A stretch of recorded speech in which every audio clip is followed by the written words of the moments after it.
You're listening to Podcast PXN, a video game podcast delivering player experience news. Let's go!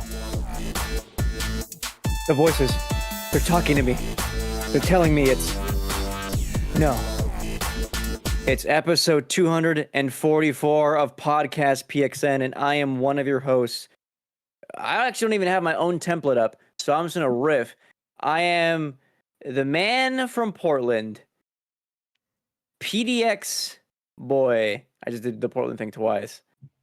Video producer at DualShockers, Christian Macias, and I'm joined over Discord by Kentucky's #1 Spartan and PXN founder, Daniel Prindle, aka Dan is DTM. Behind you. That man that gasped is, everyone stand up, Tifa Lockhart's fan club president, Nintendo aficionado, artist extraordinaire at Roro. Hello, hello. And then what did I come up with you? I came up with a new thing. Changes every like week. 2 weeks. 2 weeks. Changes No. every week. That's not true. I wrote it down here. I'm opening it right here. We go. PXN personal. The third person Sigma. Gage Dempster. Hi, I missed you. There it is. Yeah. I missed two of you guys. Cheers will rise again. Oh, you heard that, Dan? Wow. I'm kidding. That's the funny thing is I left that up to interpretation. Exactly. So whatever. And you just it. assumed. I did, yeah, because I'm the one burned here, literally. So burned, figurative, also. You are very red. Burned. Oh, hey, because of the baseball. Nice. Folks, thank you to everyone watching us. Yeah, 'cause you're very red. Yeah, let's go Reds. It Some of the wasn't. Reds home with them, yeah. Oh, yeah. But it wasn't because of baseball. It was because of Yeah. whatever. Wait, did you get sunburnt at the game? No. There was a night game. I didn't get sunburned from that. I got sunburned today helping my sister's class for their field day. I did a volunteer hours. We get volunteer hours at work, so I took a volunteer day. Very nice. Yeah, look at that. You try to be nice for one day. Look what happens. That's what happens. Yeah. You get burnt. Folks, special episode today.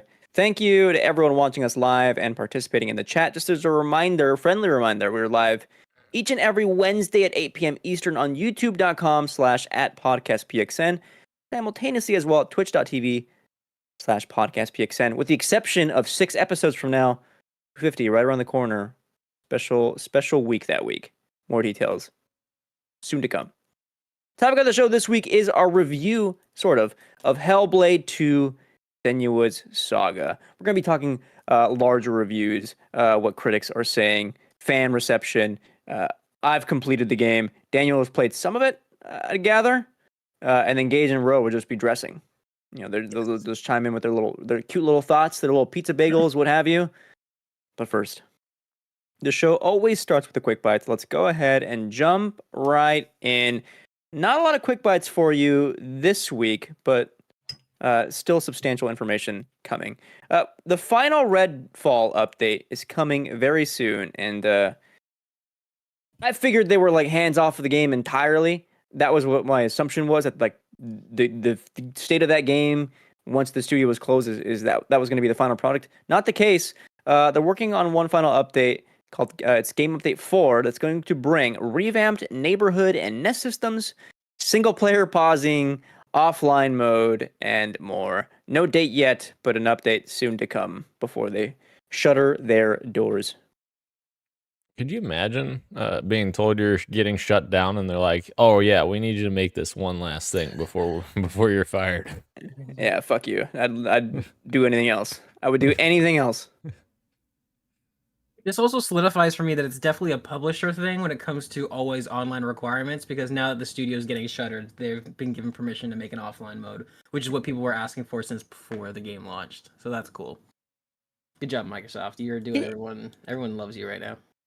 Isn't it crazy that we're this far in, like years-wise, to like wanting more offline modes in games, and yet we continue to not get those. And a lot of cases, when the games are always online, they don't release very well. Nope. People don't like that. They don't like There's some sort of pattern here. I can almost see it. What's going on? Oh, they're like runes. It's funny how technology progressed, and we had it working before, and now that technology's gotten better, we're like, we don't need that, right? Like, Right. no, everybody wants it. You guys been seeing this like this separate website or line of code that changes Google so the end-shitification of Google where you can avoid all the AI nonsense? Oh, You see No, this? but I'm gonna need a link to that. Yeah, me too. I have it backlogged or bookmarked, sorry, and I'll send it to you guys. Oh It's my awesome. God. Google Images And it works. absolutely sucks now. It's horrible. Yeah. I've been using DuckDuckGo for a little bit. Hmm. Sorry, anyway, more video games. Sakurai, Masahiro Sakurai, director of the Smash Bros. Series, but also famously Kirby Air Ride, has given us some Kirby Air Ride news in the year of our Lord 2024. I'm sorry, I almost gave us 200 years in the future. Shit. Incorrect. Sakurai says he refused to add Dolby surround sound to Kirby Air Ride because the logo added extra waiting time for the player. Here's the quote. If you take 1 second from each user, that means you'll be taking 10,000 seconds from 10,000 people. The more this repeats over the years, the more time you will cause players to lose. There was a separate quote tweet. I wish Twitter would give us quote tweet backs because that's how I used to find a lot of stuff. And give us that feature back. Why'd they take that away? Apparently, for years, this was like information that no one knew why this like wasn't included in the game, because prior to release, Nintendo at like an E3 or something had a special Dolby theater rented out with like promotion from Dolby before they presented this game. Presumably it was going to be in the game, and then just all of a sudden just wasn't when it released, and nobody knew why. Fast forward, almost 20 years, here we are. We know why. That's crazy. Almost as crazy. Cool. Sorry. No, go ahead. I was gonna say something stupid. I was gonna say almost as crazy as Christian almost taking away 200 years from everyone. Sure. You had all that time to say anything. Anything. I'm kidding. The world will be dead by then. We'll have killed it. True. Isn't that sad? Also, I sent you guys the Google line. I guess for posterity, I should announce like okay, you don't have to use this website. If you just do a Google search and then add this line at the end of your Google search, it's the ampersand, which is the and symbol, UDM equals 14. Add that to the end of your Google search query, and you'll get no generative AI prompts and stuff. The search prompts will be what it used to be, essentially, or close to it. We got some crazy news out of console sales. This comes from... Thank you for your order from Dude's Grill has been picked up and is on the way, guys. It's breaking news right now. Thank you. This comes from video game analyst Daniel Ahmad. This is a pretty lengthy thread, but in the end of it here is something that's pretty crazy. The PlayStation 5 shipped 4.5 million units in the last quarter.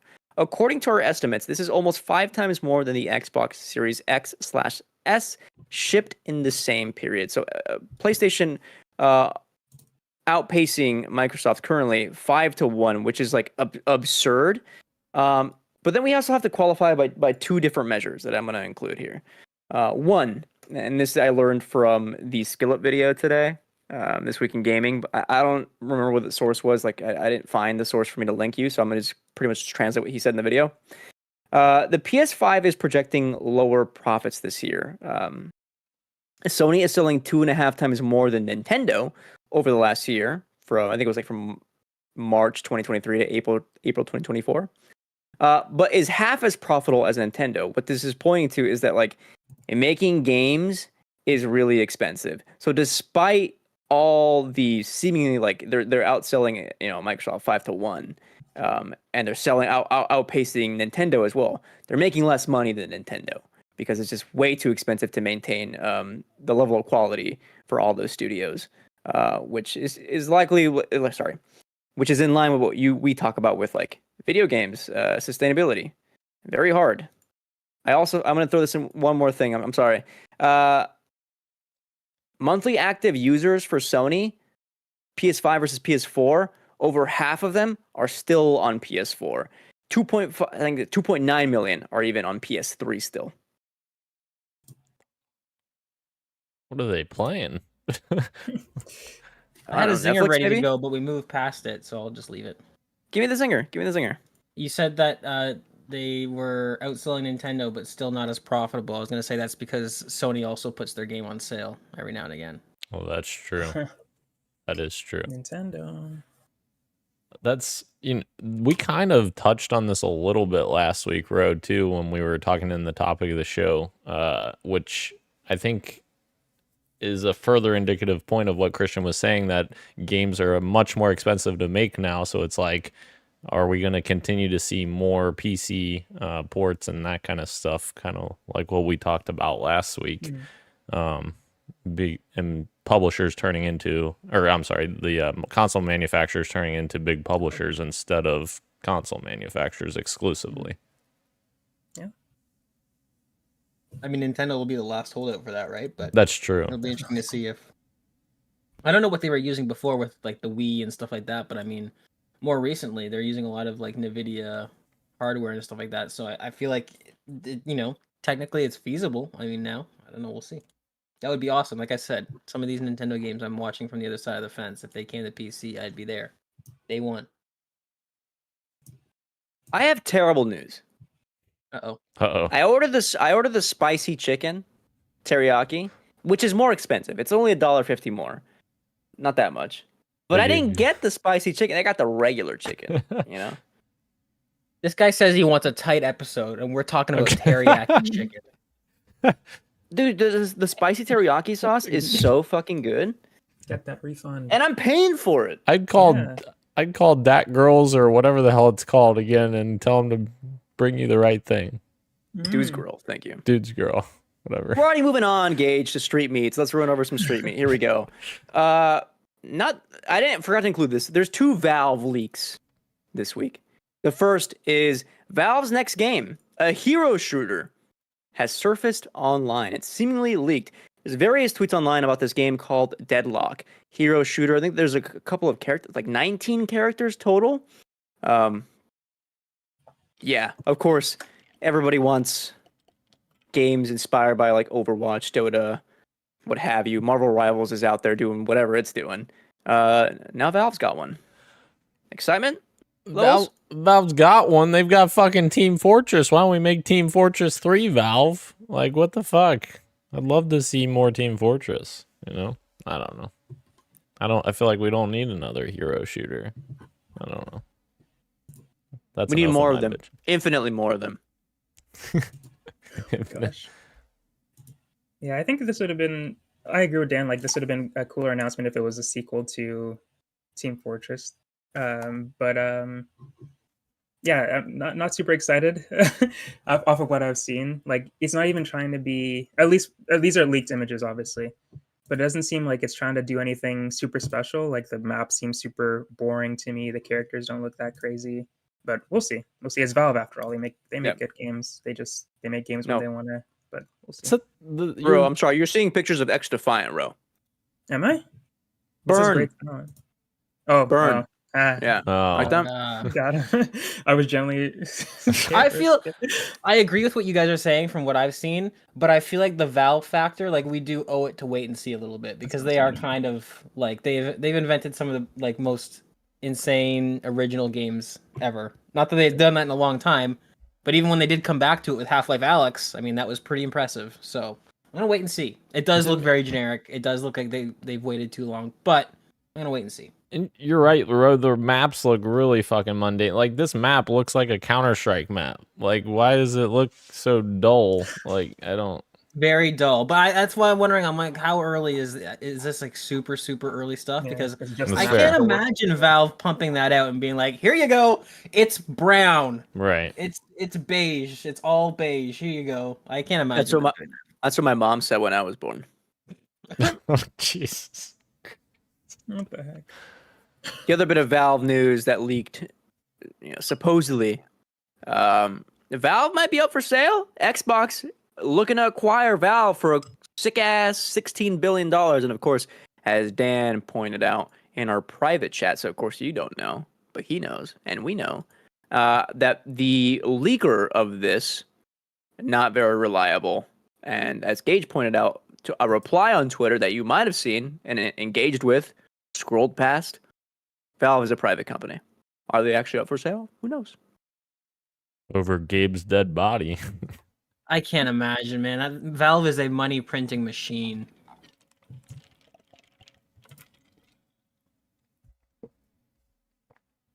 Never Not had it. anytime soon, anyways. Oh, geez. I just wanted us to sit with that moment for a second. Last bit of street meat. 2 for 1. Xbox Game Pass changes are coming this year. What they are, who knows? But insiders are saying from Xbox Windows Central. Sorry, no, the Wall Street Journal. No, Reset Era. Is that some changes are happening later this year once the newest Call of Duty Black Ops 6 releases. More on Call of Duty in a little bit. I shoved that into news of the week. But the second bit of news here with Xbox Game Pass, maybe I forgot to write this down somewhere. Oh, there it is, right above there. This year's Call of Duty is reportedly set to come to Xbox Game Pass, which would be huge. There was a lot of back and forth internally as to whether or not they were going to include it on Game Pass at all, because they would lose quite a bit of revenue if they did that. It's seeming like they're just going to bet on it as a Game Pass title and try to get some subscription numbers up. And use it as an opportunity to increase the price of Game Pass, all but certainly. I would be willing to bet at least the normal Game Pass, I think, and not Core. I think Core will still stay there for like an introduction point for people. But I think that just Game Pass will get Xbox Live Gold built into it now, because right now it's not. And then the price of that will go up a little bit. And then Ultimate, I think, will also go up a little bit. I think, and then obviously Core wouldn't get Call of Duty, and maybe the normal Game Pass wouldn't get Call of Duty. Maybe That's what I they'd was gonna say, ask. Do you think yeah. they're gonna start doing Ultimate? only? Could be. Ultimate only premium titles, yeah. Yeah, I could totally see the price going up to like something like $19.99 a month. It would not surprise me, because right now it's $15 a month That would for be Ultimate. $27 a month Canadian. Yeah, That's a lot of money. That's a lot of money. it is. Yeah. Time to start buying up those cards now. Preload your Xbox Game Pass at this current price. You know what else we've been buying? At least IGN. Digital publications. We move on over into news of the week.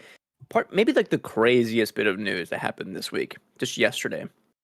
IGN has bought the Gamer Network family of digital brands. Included in that family are publications such as GamesIndustry.biz, Eurogamer and the 6 local language editions, Rock Paper Shotgun, which I adore, RPS, VG 24/7, and Divesbreaker. And of course, with the acquisition came layoffs, which are usually expected with acquisitions, but is still such a bummer to see.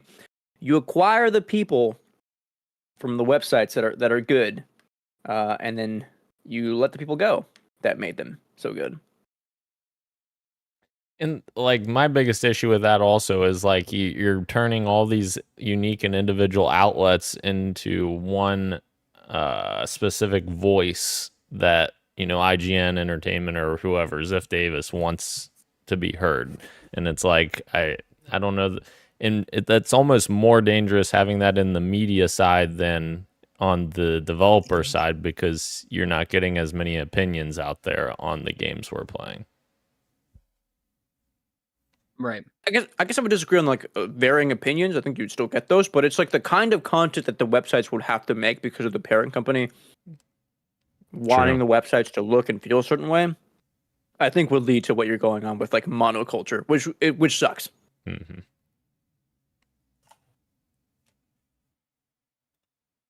I don't like it. I don't like it. Yeah, I wish it. I agree with what you guys are saying. There's not really much on top of what you guys have said. But yeah, it's the layoff stuff was the most disappointing part, of course. But like you guys said, it was expected, unfortunately. But yeah, gamers like even before this, when they look at IGN, when they look at like these game journalists outlets, they only see it as the company. They don't usually see it as the individual people. So this is like even worse. Like now all of those are just underneath the one umbrella. It's like, oh boy, that'll be interesting to navigate the discourse when it's all coming from one guy or one company. Welcome, Yeah. welcome to our Digital Foundry feature, sponsored by IGN. Oh god. Just kidding. What a depressing time to be in games. Anyway, please be excited for SGF, guys. And please be excited for the next installment of Call of Duty Black Ops 6. We got a teaser today on the website, thetruthlies.com. There are 2 teasers up from Call of Duty. I think both of them live action. I think these are live action videos. Obviously a bit like cryptic. There's a shot of Mount Rushmore in the U.S. and they've all got like tape over their eyes, and it says like "The Truth Lies." Cool marketing. It's cool marketing. I'm excited to see what the game is going to look like. Again, we've said on this podcast, Treyarch, the longest time to cook on a Call of Duty game. Could be massive. Ro, pay attention because you counterpicked this game. I did. I also clicked the record button and I just downloaded the whole video on this website Nice. by mistake. It is funny how Treyarch, in more ways than one, is always just seems to be the best Call of Duty studio, because it's like I think of like the Modern Warfare 3 and the Modern Warfare 2, like the most recent ones. Like their big marketing campaign is just like, hey, we painted a shipping dock, the box art of the game, where it's like Treyarch at least does these kind of cool in lore sort of stuff. Like I don't know, I'm trying not to get hyped, but it's Treyarch and I'm a little bit excited. I'm cautiously optimistic, like probably a little bit less so than you guys, just because the only thing that's holding me back from being really excited is the fact that we've seen so many games now take so much longer to make that I'm questioning if the 4 years is actually going to mean a better game, or is it just going to mean, That's just how games Yeah. are these days. Yeah. Right. It's just slightly less broken than the other Call of Duty games. That's all it really amounts to. Yeah, that's definitely possible. Dan's actually alluding to our Hellblade 2 discussion later this episode. No, I'm just joking, of course. You guys think the next time Treyarch makes a game, they'll market it by assassinating a public political figure? I can only hope. Wait, what? Did they do that? What? No, they didn't. What? No, I'm joking. Oh, okay. I wasn't sure what we were talking. I wasn't sure. Actually, JFK was assassinated by Bobby Kotick. Oh, That's true. Shit. That is true. Yeah. Wow. To promote the original. You know what? Send his ass to jail. Arrest that man. Yeah. Move on to our fantasy critic check-in. With the exception of Hellblade, I'm going to save that for fuck it, whatever. I'll just do it now. We'll do it live, baby. Hellblade 2 released. I'll give you the Open Critic now. We'll save the Metacritic discussion for afterward. The Open Critic is currently at an 82. Which I believe I had Hellblade 2. Is that right? Yes. Okay. Yep. There it is. 12 points, seemingly headed my way, for a total so far of 67. I also had Lord Aladdin Laser Eyes last week. I think you guys talked about that. So I'm currently at 67. Daniel at 30. Ro still holding out strong on 107. And Gage is chilling at 17. He could get points for Hades too, but Dan's getting nervous looking at this fucking 90 sitting in my counter pick here for Hades 2. I hope that game doesn't fucking randomly decide to release in the end of the year. This December. Yeah. It's coming. Supergiant can do the funniest thing. And fuck Daniel. That'd be awesome. That'd be amazing. I would love to watch that. You know what? I got Paper Mario. That's all I need. Oh no. Our league history here. Have we done anything else? No. That's it. Nobody acquiring or doing anything. We'll see. I also am curious why No Rest for the Wicked has points showing in there, but it's the same situation as Hades 2. So it's kind of weird. Or like the points haven't tabulated yet, but there's no disclaimer on mine, which is weird. I don't know. That game was that you, Daniel? Yeah, What is the points at? 73. But of course that's not because there's probably not very many reviews for it. Sure, because it's early access. Sure. Right. All right. Let's head into what you got for me before topic of the show. Daniel, what you been up to? What have I been up to? Well, mainly just cooking up some plate up entrees with Gage last week. And then another game that we'll talk about a little later. So, Did you only play Played Up with me? Yeah, just Gage. I can't The remember. only one. I can't remember what else we played. All right, fuck you. What else did we play? We played Up with Christian and Oh, I thought you were saying other games. Did Christian join us that night? I don't remember. All right, fuck off, Daniel. No, Hang I on. legitimately, I did. we did a whole like Did 2 we and a have- half hours. Who was our fourth? We only had 3 people. It was you, me, and Natalie. Oh, no, it was 4 of us. Gage was there. I was No? there. No, Yeah. he was not there. Gabe- All he did was sit in the corner, ringing the bell. Oh yeah, I was managing the restaurant. I forgot. You're right. Fuck. Yes. Okay. Yes. My apologies, everyone. Natalie and Christian and Gage and me. Yes. That was epic. Apology accepted. That's my memory for you right there.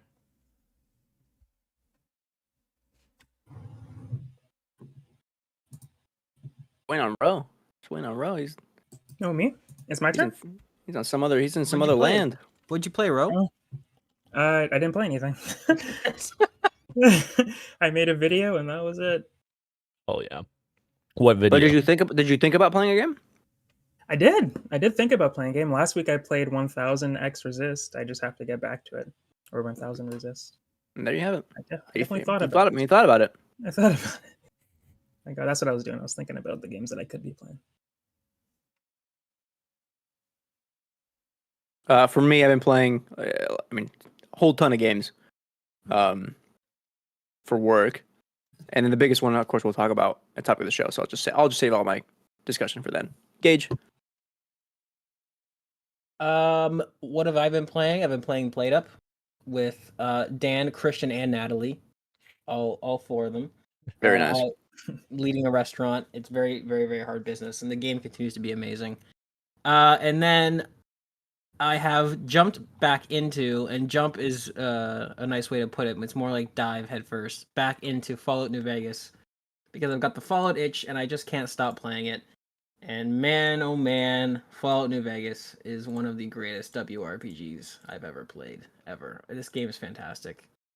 It's funny because we always talk about Bethesda and how they're so good at world building, and that's the best thing that they do. And I know Dan and I bicker about this back and forth, but I'm playing Fallout New Vegas, and I'm like, this isn't even Bethesda, and they're just they doing it better than Bethesda, slightly, ever so slightly. But in my opinion, man, every side quest I come across is just worthy of my time more than any other RPG I've played. This game is incredible. Feels good to be back. And shout out, Microsoft deserves a lot of shit, and I'm the first to give it to them every time, but the fact that I'm playing this game natively on the Xbox, and it's got built-in frame boost, so I'm playing it at 60 frames per second, it's not crashing, it's running fine. Very cool stuff. Very cool stuff. Fallout New Vegas, it's awesome. Wait a second. When have I bickered? You and I bicker about Fallout all the time. 3 in New Vegas are fucking great games. Phenomenal They are. games. I agree. It's like Halo 2 and Halo 3 for me. Right. One of them is better one's than better. the other. Yeah. Right. But it's like, here and here. They're like Yo, fucking, absolutely. they're right there. So you agree Halo 2 is better. Nice. Let's move on to No. topic of the show. Dan, remember when you got your ass clapped at Fallout 76? Good job, you guys. Right. Right. Sus button. Hellblade 2, the latest AAA art house title from Ninja Theory, published by Xbox Game Studios, has released to everyone as of May 21st, 2024, 1 a.m. Pacific, 4 a.m. Eastern Time. Reviews are out, and they are pretty much mixed. Some as low as, like, okay, and some as high as, like, amazing. The current, again, Open Critic is at 82. Metacritic is down just by 1 at 81. And as many I pointed out, it's at the same Metacritic score that the first one was, which is kind of crazy to think about. We'll probably talk about that a bit more in a bit. I think IGN was lower on the scale. They were... Help me out here. Somebody. Game Informer was higher at a 90. Game Informer... IGN, I think, was like a 7 somewhere. Nope, they're an 80. Excuse me. I watched the Kind of Funny review on YouTube. Blessing and Greg were on a 6.5. Paris Lily was at an 8, and Snowbike Mike was at a 9. So it's a pretty divisive game for a lot of reasons. Mostly the narrative, mostly the design of the combat, the puzzles, and how the narrative shakes out. I think Geo from let's look him up. I saw him tweet about this. I want to cite it correctly, so please forgive me while I Google something.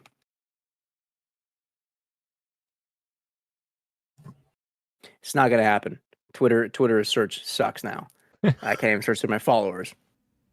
But they said that Hellblade 2 feels like a tech demo, and then I've seen that kind of regurgitated online over the past week by 2 or 3 other people, which I don't know if I agree with, but I see where they're coming from.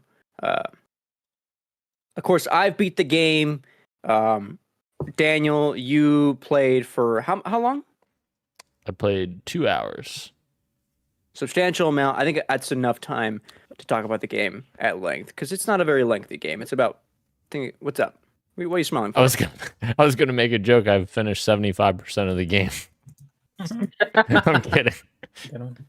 Only slightly. Yeah, it's not long. I think the average playtime is about 5 to 5.5, which is... I think I beat wild. it just at 5. No, what? I think it's fine. I think it's fine. Rather than just hear me just talk, I'd rather hear you guys talk a little bit first. Before even Hellblade 2, has anyone else played Hellblade 1 here in this chat? Aside from me and Dan? Gage? Yes. Talk to me. Do you like Hellblade 1 when you played it? When'd you play it? I played it probably about a year or 2 ago. I think I picked it up maybe for an hour before Hellblade 2 was announced, and then Hellblade 2 got announced, and then sometime after that I was like, all right, let me actually play this game. I liked it. I liked what they are doing with the audio. I don't know that it's tough. It's because it's like I like it as an art form, as an expression piece. I don't know if I thoroughly enjoyed it as a video game. And that was kind of my takeaway with it. Which is pretty much the exact same place a lot of people are at now with Hellblade 2. I think even more so than Hellblade 1. Mm-hmm. Right. Interesting. Dan, your thoughts on Hellblade 1 when you played it? Yes. So obviously I'm a big fan of Ninja Theory's previous stuff. Like, they got me to play DMC. I'd never played a Devil May Cry game before, and I loved that game. I played Enslaved Odyssey to the West, which I still think is way underrated. I loved that game. That was an amazing game. So like, I've really very much loved their stuff up to Hellblade, and then Hellblade came out, and I had very much enjoyed Hellblade. I don't think I was as down on it as Gage was, but I did have similar feelings of like, all right, this is maybe just more of an experience more so than a game necessarily. And it did have like the combat stuff I thought was very cool, but I guess we'll talk about it here in a little bit. But Hellblade 1 had more combat, or at least it felt like more substantial combat than what I've played of Hellblade 2 already. Yeah. I'm probably on the highest of us three. I loved Hellblade 1. Like, I was like super emphatic with that game once I completed it. I didn't play it until I think like 2019. No, it doesn't sound right. When did I move to Portland? Maybe like 2017. I think the game released 2016. No, 2017. So I guess I played it. I guess I must have played it. Yeah, when it really the year release, not quite at release. Echoing what you guys said, like I enjoyed it as an art experience rather than the game. When people complain or criticize like the puzzles and the like linear design of that game and kind of the simplistic combat, I agree with them. I understand, but I'm also like deferring to the side of me that's like, this is like such a substantial like experience that I don't care if the gamification of it is simpler compared to like what we consider AAA games. They even market it as like this is an independent game.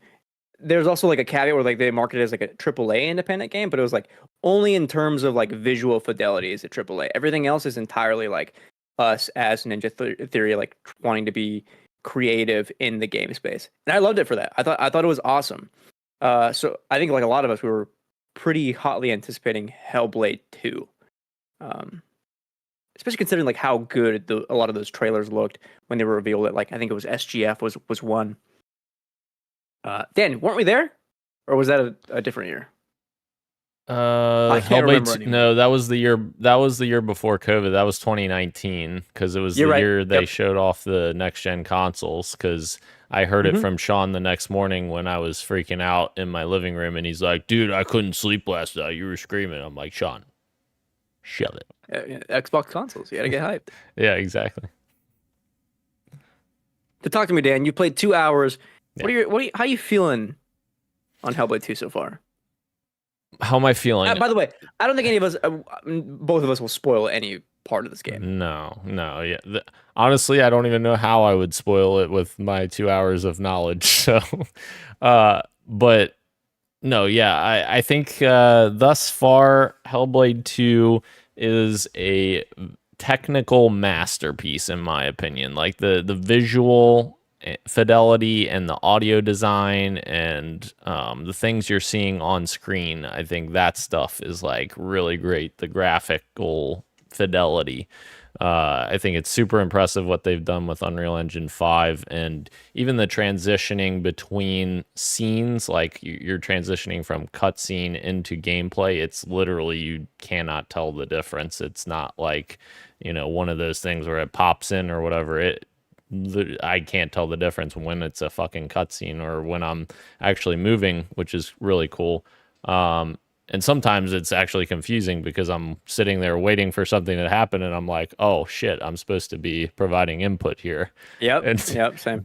doing something. So yeah, that part of it I think is a masterpiece visually.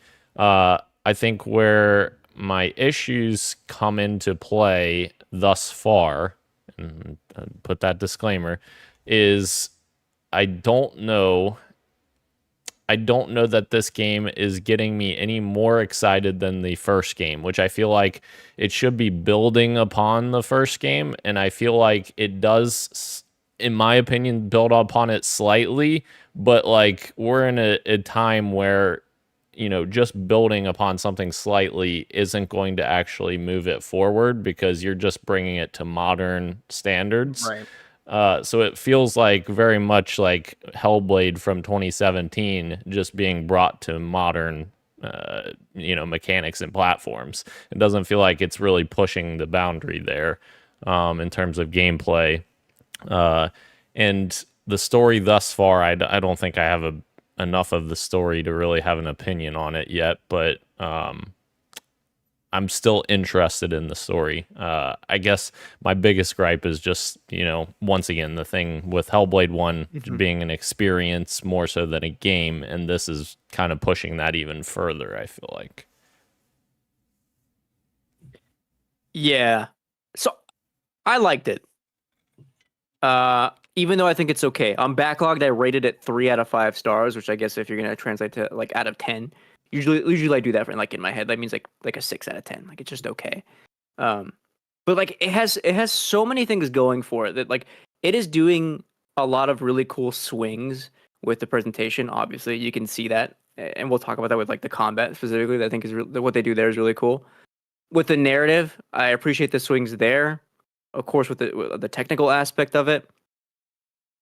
And yet, like, two major things let me down, and that is the gameplay of it and the narrative of it. Like, they don't build enough off of 2017 Hellblade in this, even though they position it as like a continuation of Senua's Saga, like in the next chapter in her story.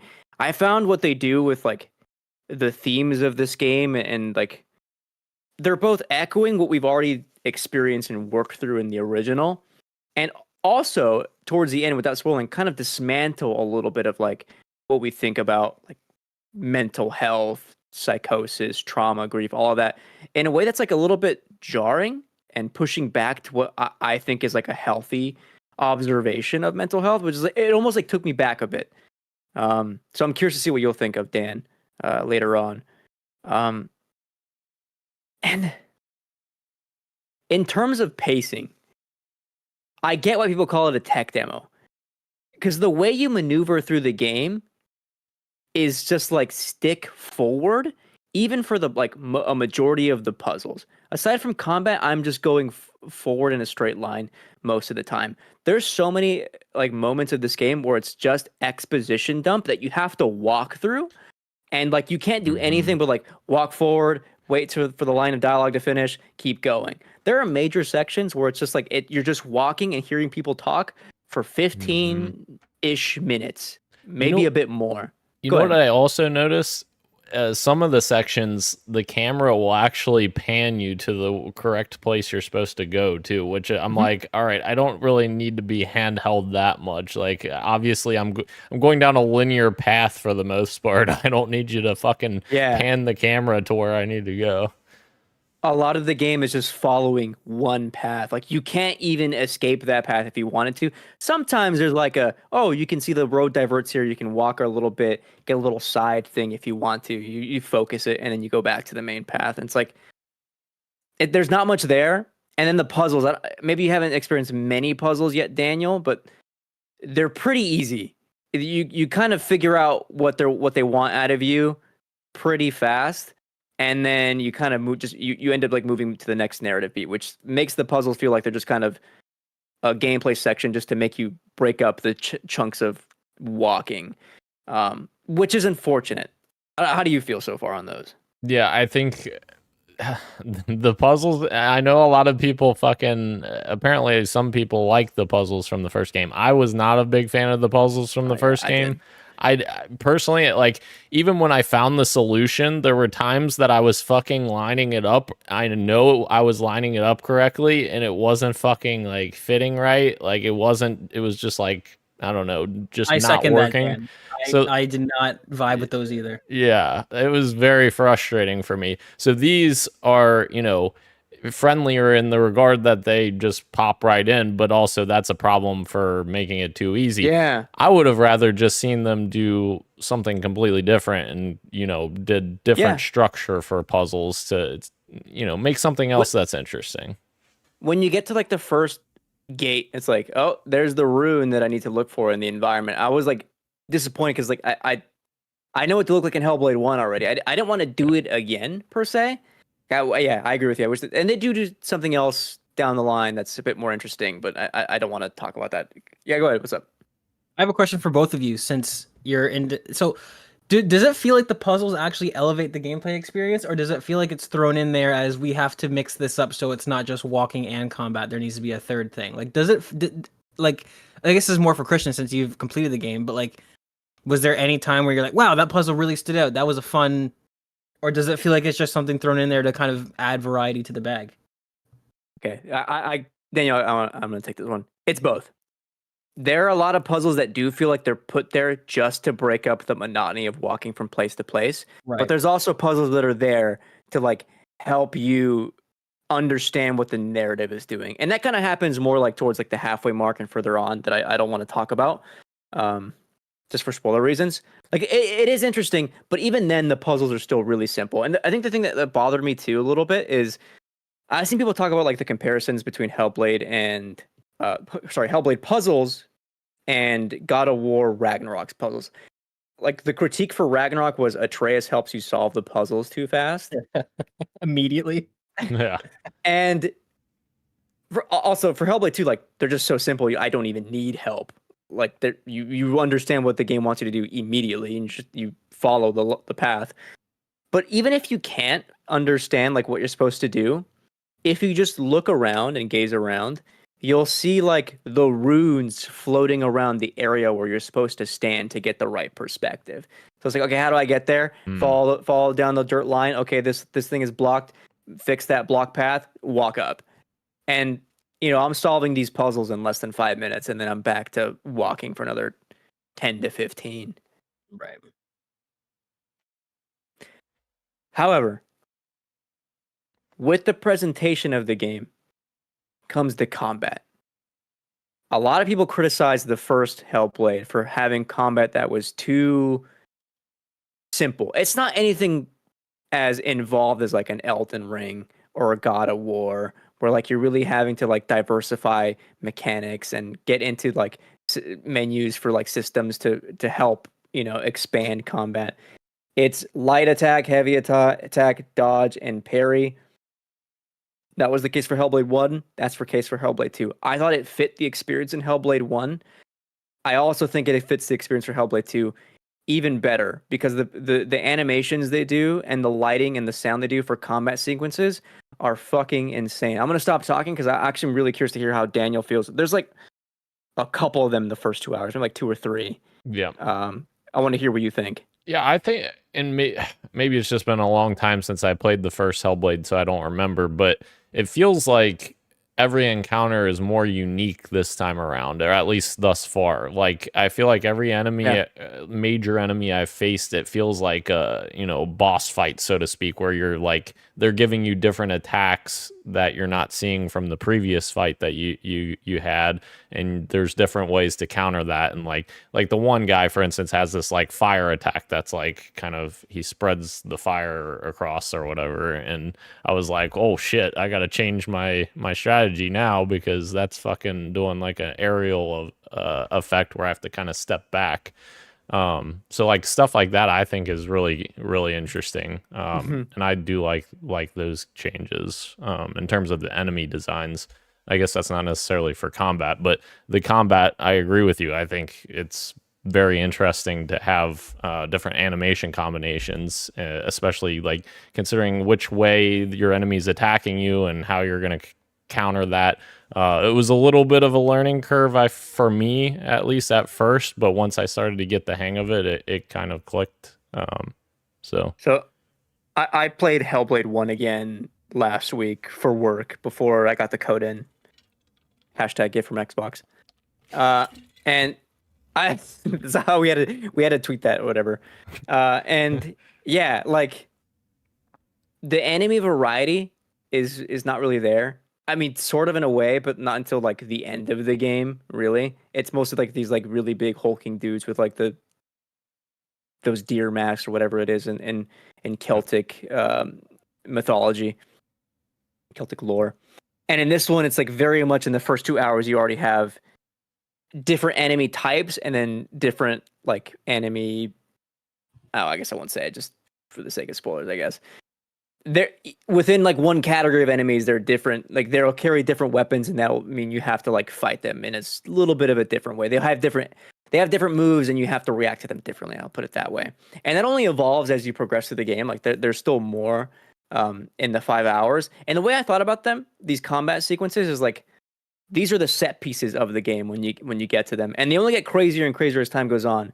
Especially in terms of like presentation, the way they do lighting in some of these sections for the combat is fucking insane. Especially with headphones and the sound design that they have, like it feels really cathartic and intense when you're in it.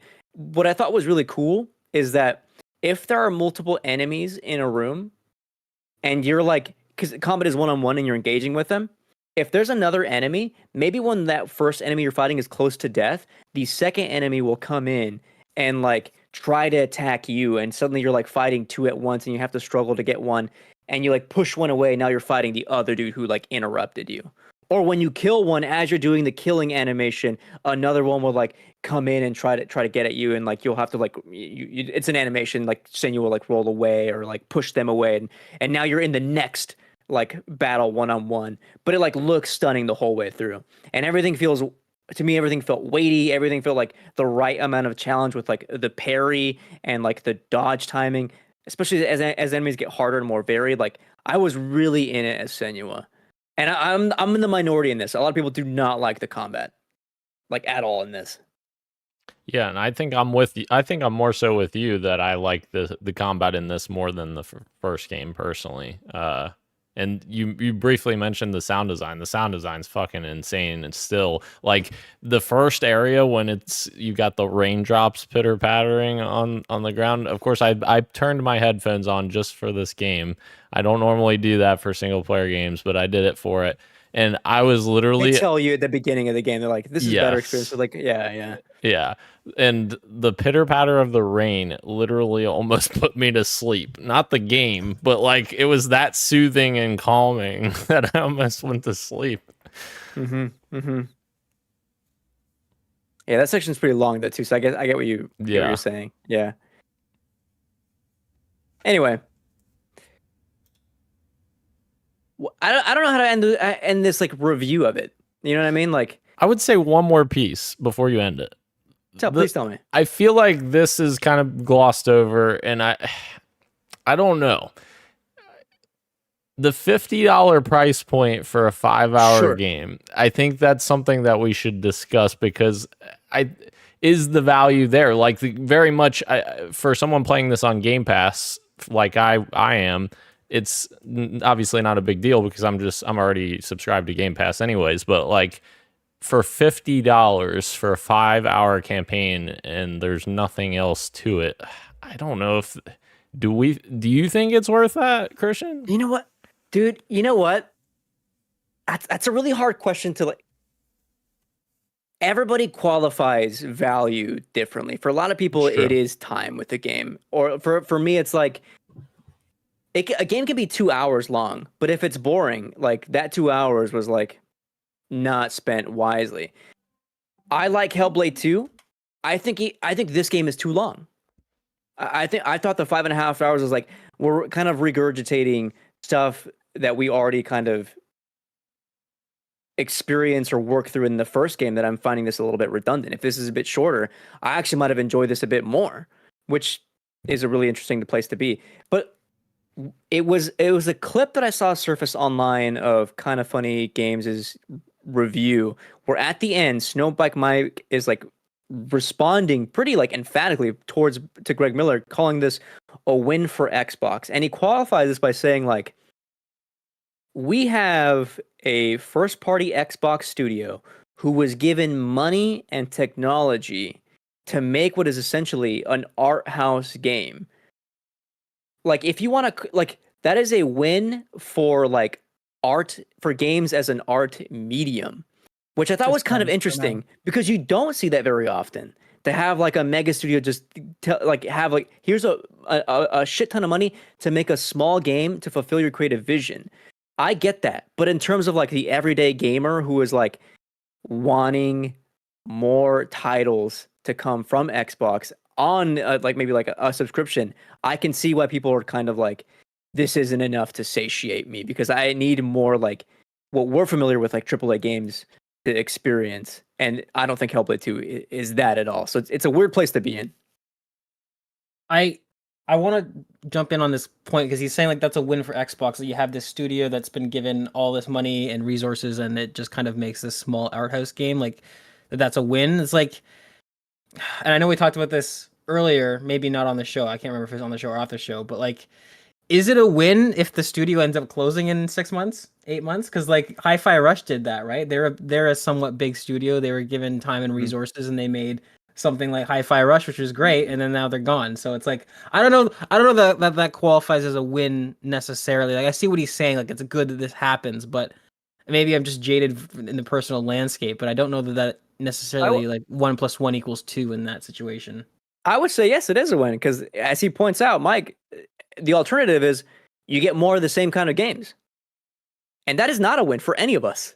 That sucks. Oh, it's We only would a just win make. if they We don't would get just. the- It sounds like Hellblade 2 is just more of Hellblade 1, is it not? Like you even said that like it's even kind of regurgitating the Oh, same sure, plot points sure, at yeah. some point, right? So I don't know. I mean, yeah, I agree with Gage, and I also agree with Kid. Like, it's a win right now, I guess. But like, so was Hi-Fi Rush, and then they made it into an L by closing the studio, and that could very well happen with this team. I don't think Microsoft is the one to congratulate here. I think it's the team Right. that made the game. Obviously, I think we all agree with that. But I don't know if Microsoft is the one that we should be patting on the back for them making the game and them giving them money to make the game, because that's why they're supposed to do that. And Right. I don't know. Rose said what I was trying to say much better. I wasn't trying to jump on you for saying that Hellblade isn't a win. It's like no, I don't think this is a win for Xbox. Yeah, I agree with you, Ro. Because they would very well close the studio Absolutely. if they wanted to. Yeah.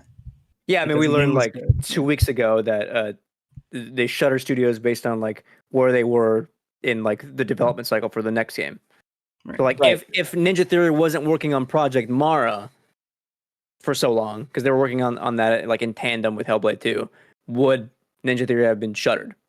Maybe. I hope not. and that would have sucked. To answer Gage's question, though, I did also throw this into like a little bullet point. Ninja Theory's future. Supposedly, the next Ninja Theory title has already been greenlit. This is according to like the studio head after Tamim Antoniadi's left. Who's the new studio head? Where's his name? Is it Don something? Dan something? Dom Matthews. Dom Matthews. And Project Mara is reportedly still in the works, and that's their psychological horror that's coming with it. I'm really excited about that one. So it seems like they're not going away.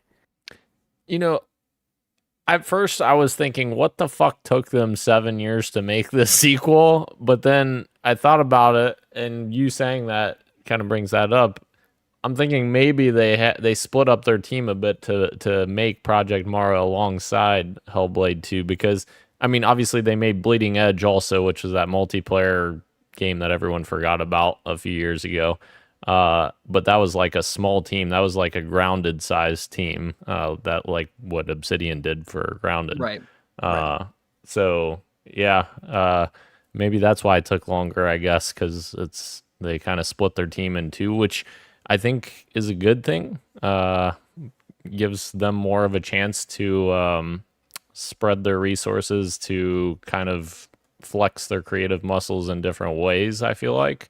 So I'm kind of glad that they're split up. I think we've talked about that before. Like we would like to see studios go back to like that era of games when there was multiple teams within studios, and now it seems like there's more of a consolidation. Naughty Dog working on a single game, and all those types of things. Even Rockstar, of course.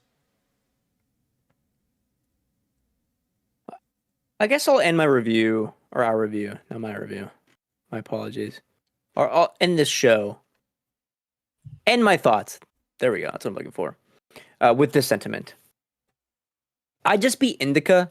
This is I think I mentioned this on the podcast a couple weeks ago. It's a very small indie game from 11-bit studios and Odd Meter. This is the one about that nun in like alt history Russia that hears the devil in her voice.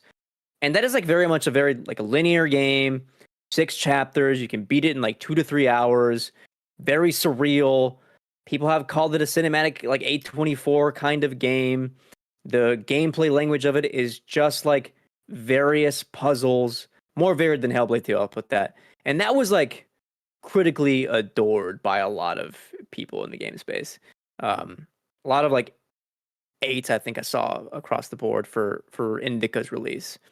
And what a weird place to be in, where this small indie, despite like the gameplay language being so samey, being so uniform, and Hellblade 2 being the exact same way, to be received by many like mixed, or even to the point where it's like disappointing.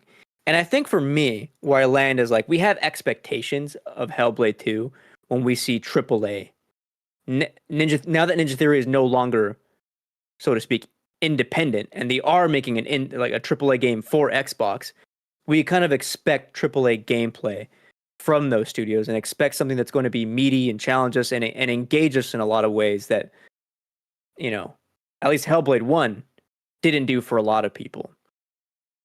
And so I get a lot of people's frustrations. I get my own frustrations in that regard. And it's just, what a wild time to be in where like this small studio can kind of outshine Ninja Theory in this regard, at least for me personally, even though I think Hellblade 2 does a lot of things right. You know a way we can get more gameplay from Ninja Theory? Enslaved Odyssey to the West 2. Boom. Sure. Make it happen. That gameplay, I love that. That's great. Dan, are you gonna beat Hellblade 2, you think? I mean, I'm already 50% of the way through, I guess. So yeah. I mean, yeah, I'll definitely finish it. Maybe even by next week, we'll see. You can do it in like 2 to 3 sittings. It's not very long. Yeah. I'll be curious what you think about the narrative of the game and the ending. Pretty divisive as it turns out. So, what's your score? Is it okay out of 10? That's what I gave it. Yeah, 3 out of 5 stars, 6 out of 10. I think it's okay. There's a lot of things to like, but a lot of things that disappointed me. I give it a good out of 10. All right, well, hit my line when you finish it. Okay. Yeah. All right. There you have it. Thank you again to everyone joining us live on YouTube and Twitch, as well as podcast services everywhere, including Apple Podcasts, Google Podcasts. I'm sorry. Why did I say that? I'm too used to doing that. Google Podcasts is no more. YouTube Music, Spotify, and everywhere else you get your pods. Thank you, Roshan. Thank you, me. Thank you, Gage, Just Daniel. This has been Podcast PXN, and we are out of here. Oh, much love, and keep on gaming. See you. Goodbye, Johnny Guitar.